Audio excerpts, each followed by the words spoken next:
How do I look? Good morning, good morning. Welcome to United Unitarian Universalist Congregation. My name is David Kraemer, minister here at this congregation. Helping with today's service, Alex Chilsen, our musician, and Aaron Hurwitz, our tech. Jennifer Beiriger was to be here as our worship facilitator, but she's not feeling well today, at least well enough to speak. And so I'm flying a little solo, but that's okay. I made Meg do the same thing last week, so turnabout is fair play. A couple of things to lift up before we begin. Last night, we had a fantastic showing of 5 lesbians eating a quiche. It went beyond my wildest expectations. We had 53 in the audience, I think. The quiche people counted them. And we had a great question and answer session afterwards. I think the question and answer actually was just great. Jim Santel, the attorney who has been here often doing some civics lessons and some other things for us, was a fantastic moderator and led us into a deep conversation. We had great questions from the audience, and really a good thing. Really nice to see this stage returned to its initial intent, and we should do this more, really. Next up, something that I want to tell you about is that Jamie DeWicki is planning a concert of original music on Friday, November 3rd at 7 o'clock. We'll get more information on this in your Tuesday email. There are a few posters around the sanctuary as well. And so we'll make use of the space again, and we'll keep on doing it. It's great. Also, yesterday morning, the Sophia annual breakfast had a very nice speaker turnout. The silent auction raised $3,000 for Sophia, which was great. And Ellen has distributed some of the new yearbooks. There's a coupon in here, I understand, for plowshares. And so there are some out there in the hall. Today, following worship, we will hold a social justice council meeting. And so all of those who are involved in some aspect of social justice here at the church are invited to attend as we kind of make our way forward in the coming year. I think that's about it for now. The announcements loop just scrolled through, and there's really a lot coming up in the next few weeks. Keep an eye on your emails and everything going on.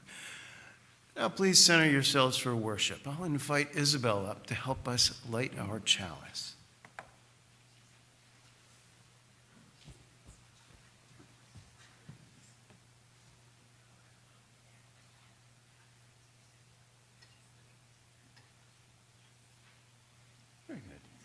May this flame kindle within us the warmth of compassion, the glow of love, the fire of commitment, and the light of truth. Here together we scatter and nurture seeds of spirit, service, and community. Now let's sing together hymn number 170 in your gray hymnals if you have them, or here on the wall. We are a gentle, angry people.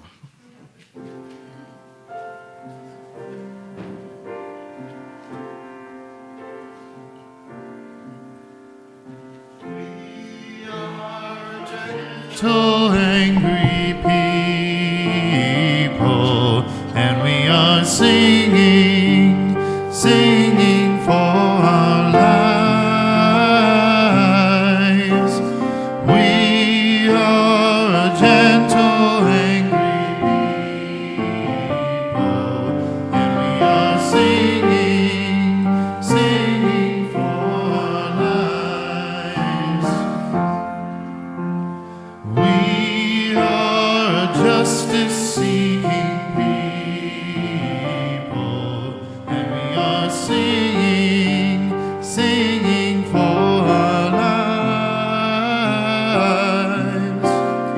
We are justice-seeking people, and we are singing for our lives. We are young and old together.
So here's my story today. And Aaron, we're going to need a microphone at one point. But I want to tell you about a man named John Murray. John Murray lived a long time ago, like 250 years ago, in the middle of the 1700s. He grew up in England and in Ireland, and he became a minister at one point. In those days, a lot of people, like they do now, thought that when you died, you went to heaven. Except that they thought that not everybody went to heaven. Some people were punished horribly forever after they died. John Murray didn't think this was right. He thought a loving God would never punish anybody forever and ever. So he began preaching in a different sort of a way. That got him into some trouble. He got kicked out of his church for that. And then things got way worse. He had a wife and he had a baby son, and both of them got sick, and they died. And then it got even worse. John Murray was thrown into what was called debtor's prison in that time. He owed some money to some people, and instead of being able to pay it, they put him in prison. So he was in prison for a very long time until they released him. When he got out, he thought, this is just too much. I don't want to be a minister anymore. I don't want to live in England anymore. So he bought a ticket, he decided to move to America. He got on a boat like this one, sailed across the ocean. He was headed to New York. But when the boat got close to North America, it turned south and it sailed down to Philadelphia to take care of a little bit of business down there. When it was done, it turned around and it went back up toward New York. But when it got to about New Jersey, it ran aground on a sandbar.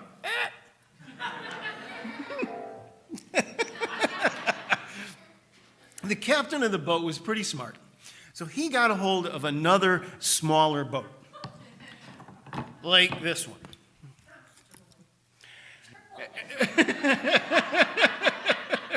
Yeah, I don't know how he did it, but he got a hold of a smaller boat, that's for sure.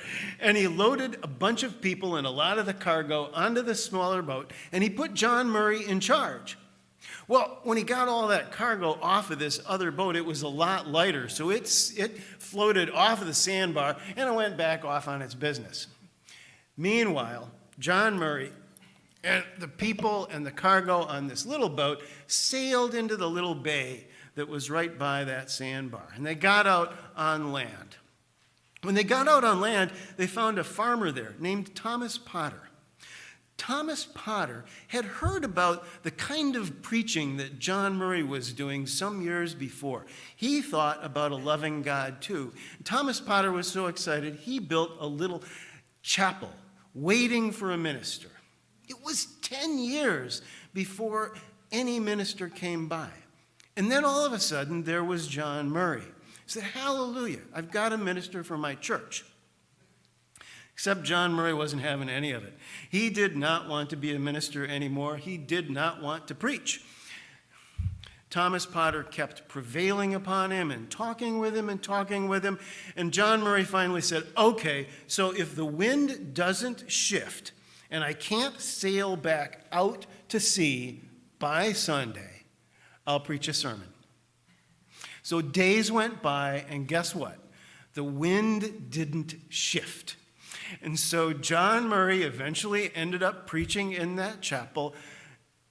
Long story, he liked it so much he decided, yep, I'll continue on. He did eventually get on the boat and sail off to New York, but he came back to that chapel and to many other places, and he is the one that we say brought Universalism to America. That's how it all began. And we call that our UU Minute miracle because the wind didn't shift. That's my story. Let's sing together. You can remain seated for this one. 155, Circle Round for Freedom.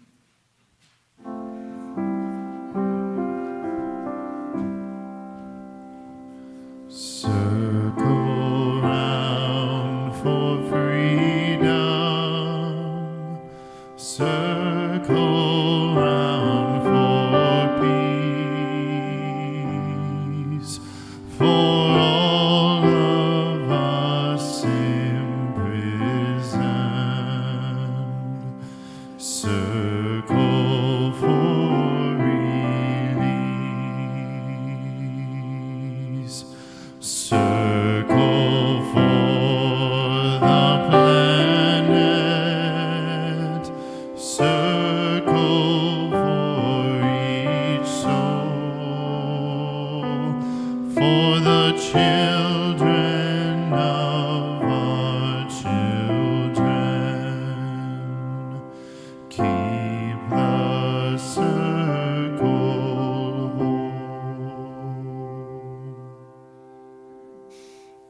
Each week we celebrate the life of this congregation by sharing joys and sorrows, bits and pieces of our individual lives. If you have something to share, I would invite you to come forward, speak your name into the microphone, tell us what's on your mind, take a stone from the bowl, and when you are finished, place it in the bowl with the water to carry your concerns out to the wider community.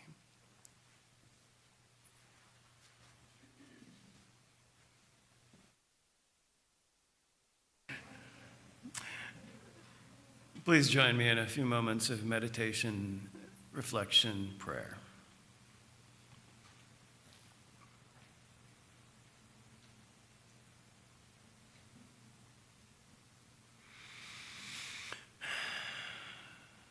As Marcia noted, heavy on our minds right now is the strife in the Middle East.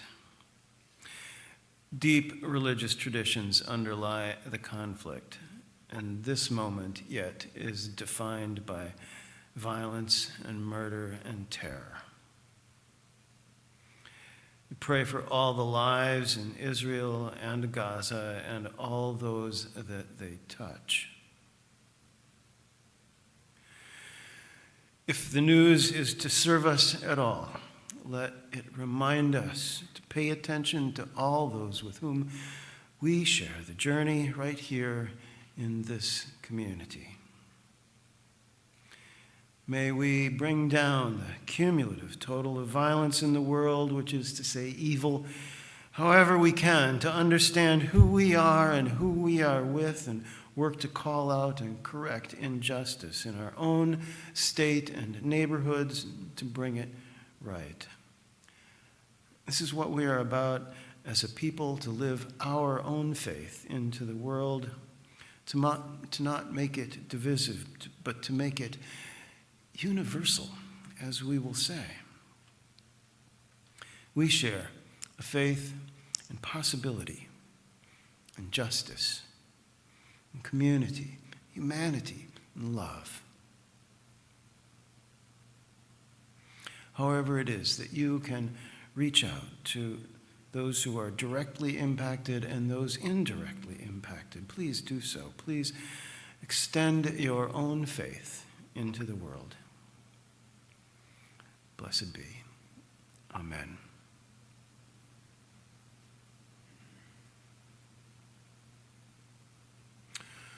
It's now time to take up an offering, a bit of what it takes to sustain this ministry, this faith, this thing that we share. Ushers will come forward. Please give generously.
So I'm going to start with a very short reading. This comes from Edwin Markham, an American poet and Universalist who was from 1923 to 1931, the poet laureate of Oregon.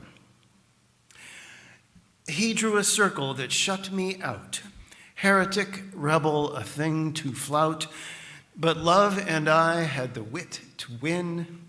We drew a circle that took him in. Today, we're going to continue sweeping through history for an understanding of the terms Unitarian and Universalist.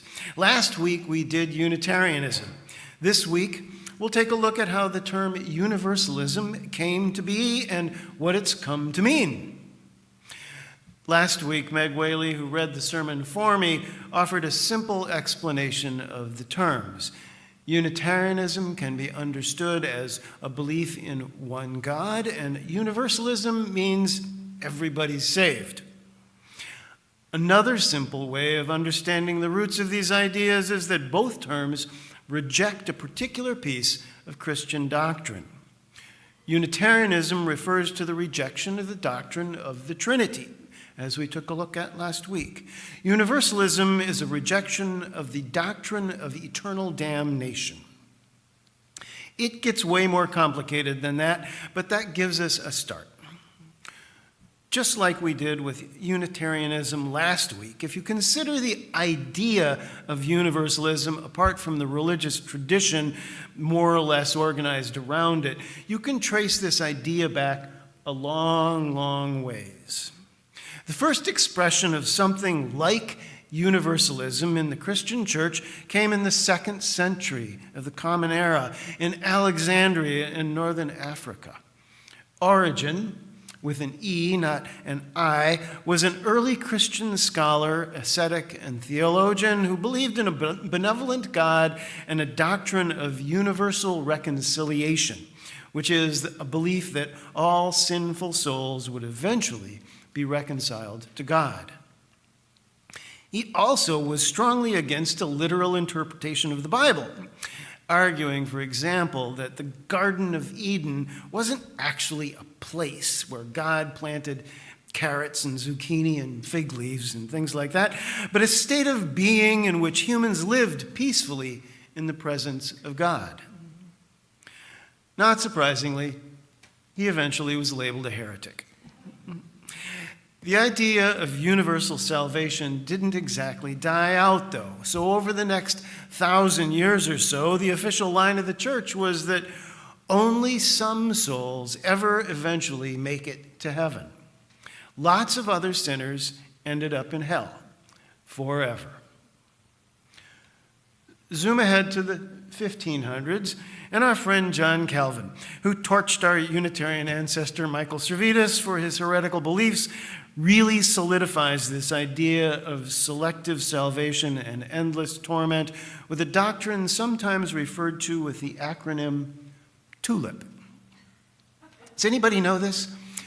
TULIP. Somebody does.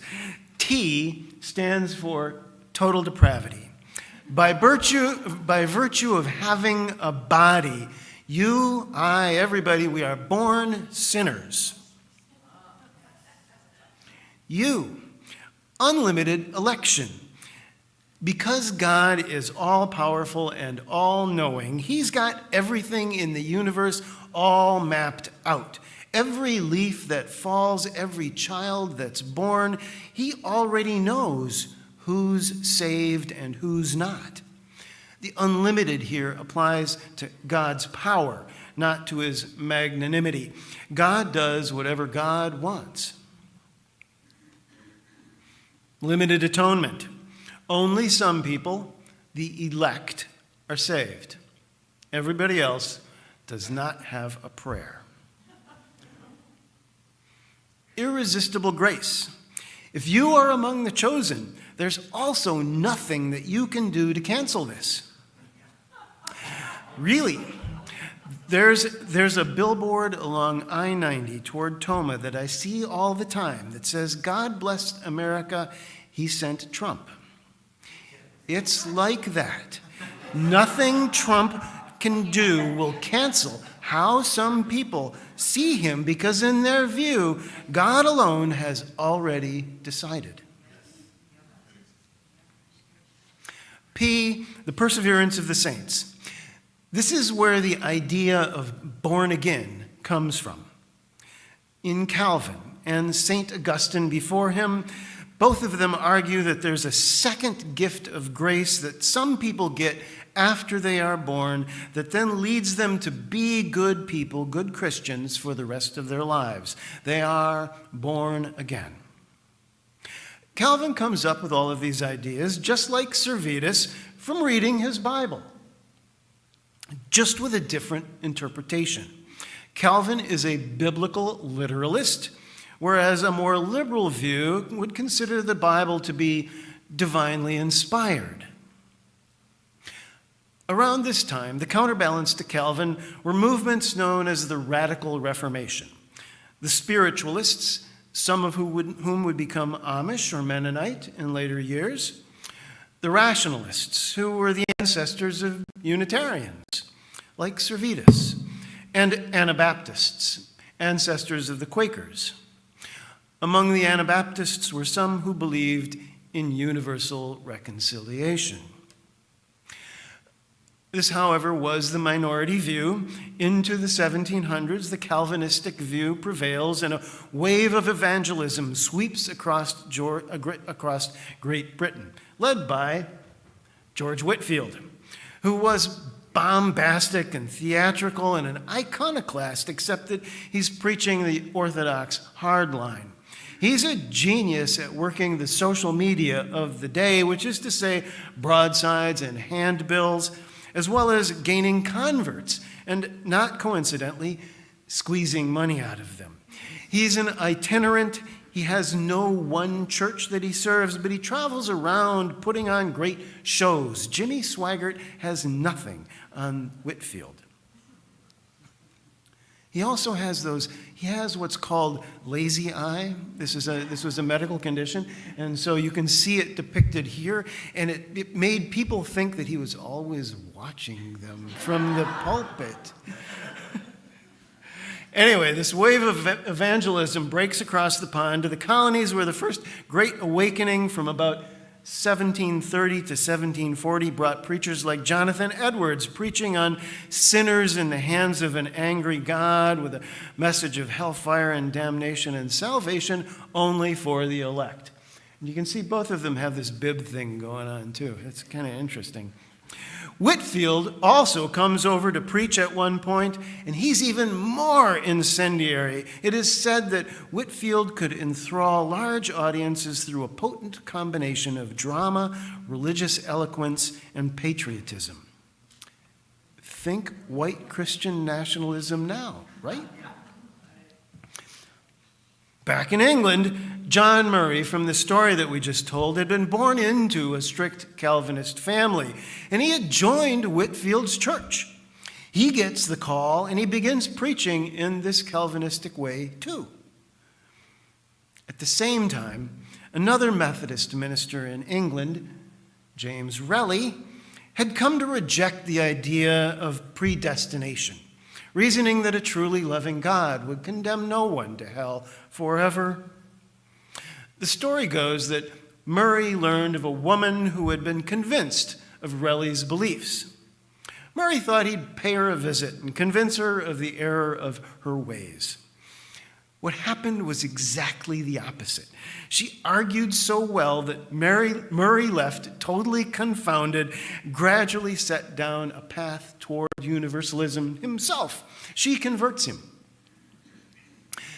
So Murray is commonly credited with bringing Universalism to the colonies, but as we said last week, ideas are more like waves than like particles, and in counterpoint to the evangelicals, there were others at that time who brought a universalist message at the same time to the United States, or the colonies, Elhanan Winchester, Caleb Rich, even Thomas Potter, the farmer that we had talked about earlier with his mail-order chapel. He was looking for a universalist minister 10 years before the supposedly first one ever showed up.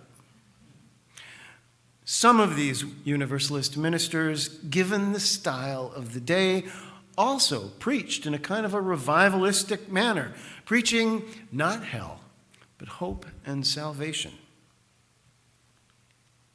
Into the 1800s, Hosea Ballou, another big name in Universalist history, a kind of a folksy country preacher, writes a treatise on atonement, which becomes the magnum opus on Universalism. He's good friends with another well-known Universalist minister, Edward Turner. Though they have somewhat different views, the two of them get suckered into a kind of a, hey, let's you and him fight in a religious journal, which becomes maybe the biggest controversy in Universalist history, the Restorationist controversy, which is not about whether everyone would be saved, but when that would happen. Among the Universalists, some believed your soul continued to suffer for a while after you died, until you finally reconciled with God. Some believed you went into a kind of a remedial program where you learned what makes for a good person worthy of salvation, and then you were reconciled. And some, like Ballou, who maybe got a little backed into this position, argued that the instant you died, you were saved, no further punishment necessary. Those who thought you spent at least some time in purgatory became known as the Restorationists. In the journal, Turner takes this view. Those who believed in instant salvation, like Ballou, became ultra-universalists. In spite of the controversy, and even against the backdrop of the Great Awakening and the Second Great Awakening, the 1800s became the heyday for Universalism. This was an optimistic time in America, at least if you were a white person. The Universalist message sat well with folks who saw their fortunes expanding, so that by the mid-century there were hundreds of Universalist societies, and Universalism becomes the fifth or sixth largest denomination in the country.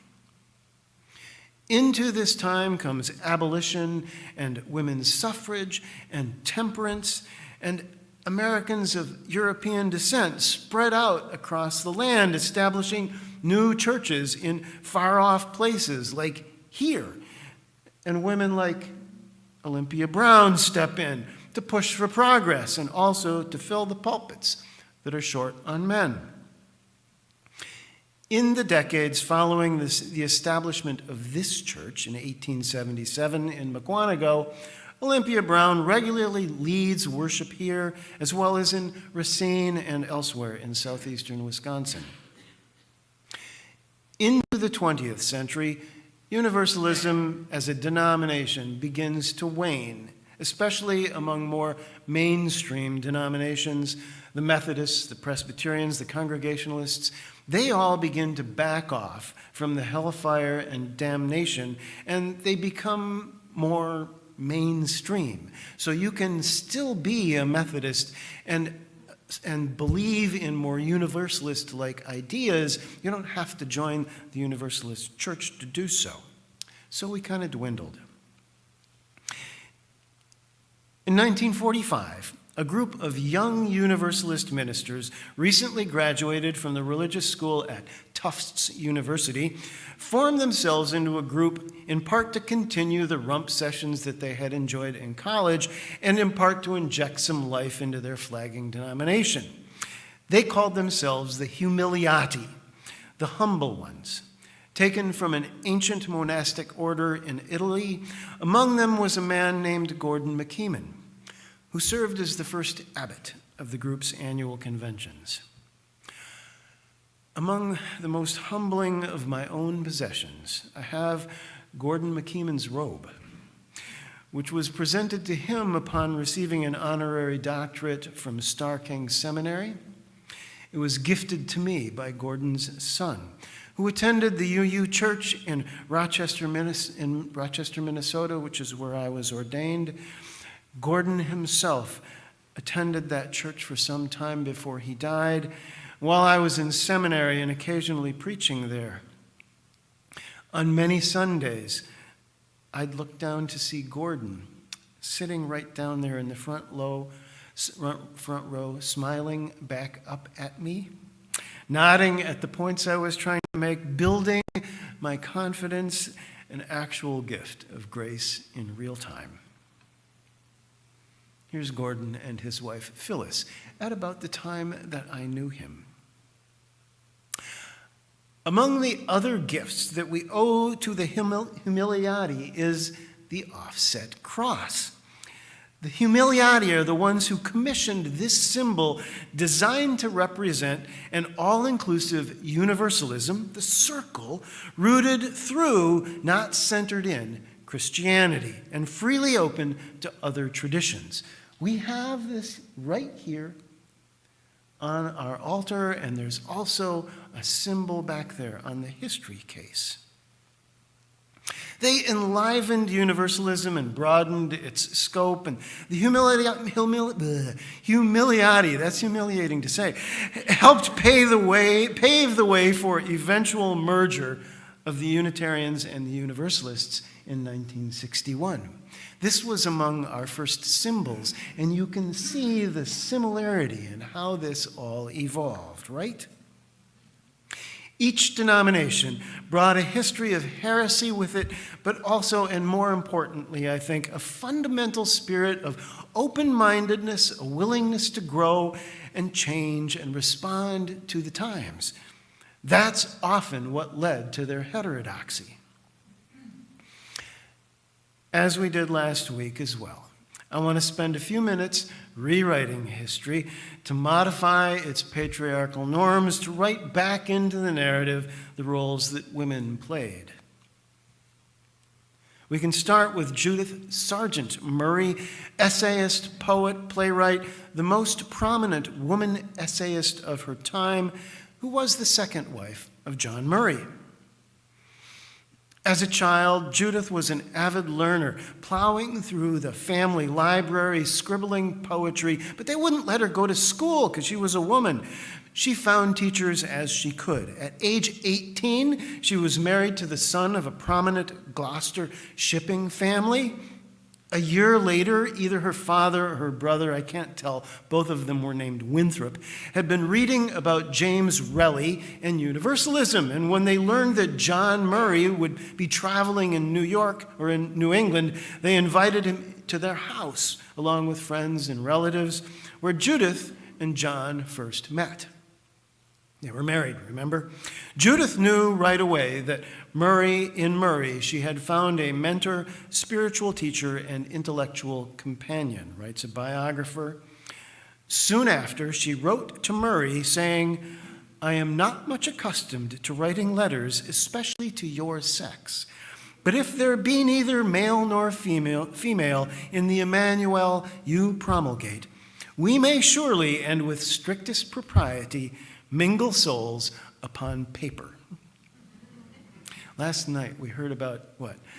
No men, no meat, no manners. All manners, all manners. Anyway, this was pretty risky for the 1700s. War broke out between England and the colonies. Judith's husband's shipping business tanked. He was almost thrown into debtor's prison too, so he set off to start a new company in the West Indies, and then sadly he died. So Judith is widowed, John Murray is a widower. Meanwhile, they had kept up their conversation, and after a respectable amount of time, John writes her a love letter. Long story, the two were married. Judith Sargent's own career both preceded and followed their marriage. Writing under pseudonyms Constantia and The Gleaner, she argued for female education and for women to be allowed a public voice. Also, certainly in our history, is the Iowa Sisterhood, the women such as Olympia Brown, who willingly filled pulpits here in the Wild West, where the comfortable Brahmins in Boston deigned not to go. Clara Barton, founder of the American Red Cross, was a Universalist, and on into the 20th century. Prominent women who were Universalists or later Unitarian Universalists include May Sarton, poet and author. Sylvia Plath, poet, author of The Bell Jar.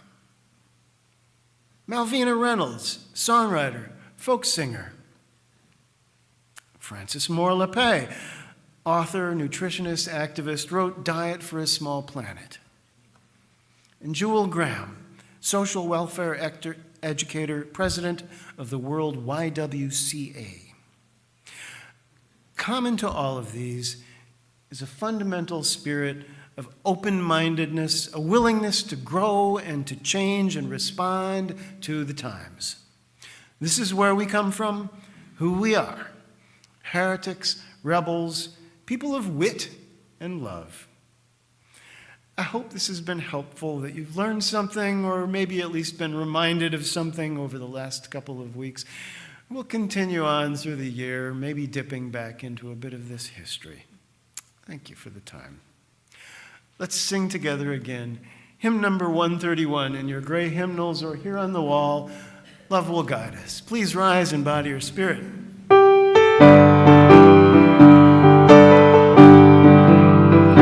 Love will guide us, peace has tried us, hope inside us will lead the way on the road from greed to giving.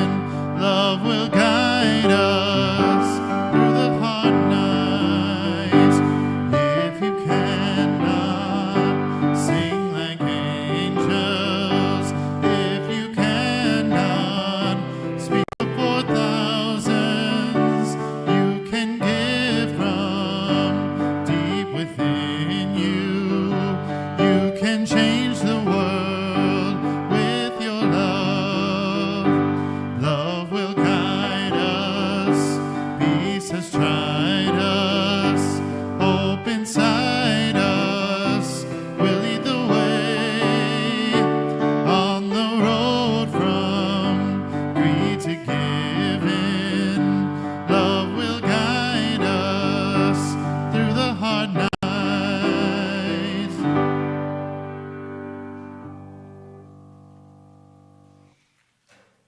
Thank you all.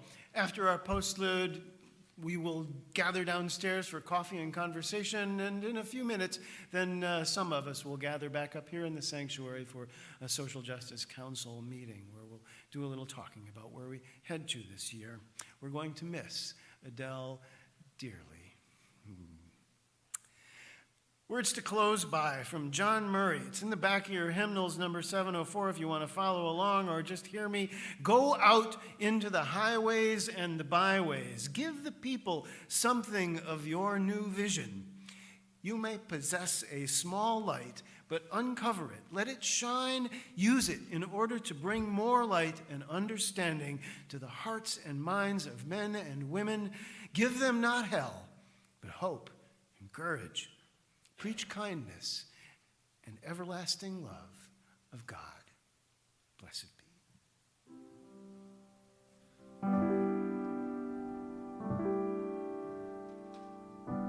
I called a little bit of an audible with the postlude.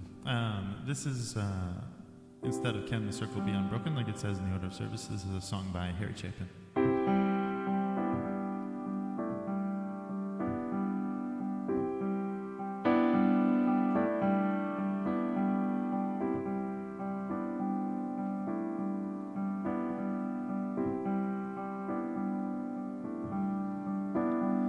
All my life's a circle, sunrise and sundown. The moon rolls through the nighttime till the daybreak comes around. All my life's a circle, but I can't tell you why. Seasons spinning round again, and the years keep rolling by.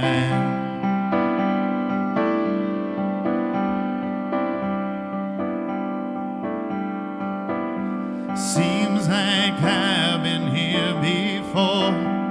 I can't remember when, but I got this funny feeling that we'll all be together again. There's no straight lines make up my life. All my roads have bends. There's no clear-cut beginnings, and so far no dead ends.